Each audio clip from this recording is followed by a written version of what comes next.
打呼不只影响睡眠品质，也可能伴随睡眠呼吸中止症的发生。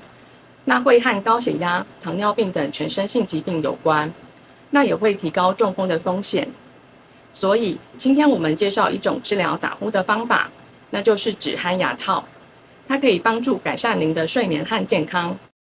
家机止鼾牙套是一种客制化的牙套，透过固定上下颚牙齿来调整下颌的位置，在睡眠时佩戴来协助打开呼吸道畅通，以助于减轻打呼。如果您有任何疑虑或问题，建议您可至牙科做口腔检查，同时咨询睡眠医学中心评估。治疗打呼可以提高生活品质，止鼾牙套可以让您重新拥有宁静睡眠和健康生活的一项新选择。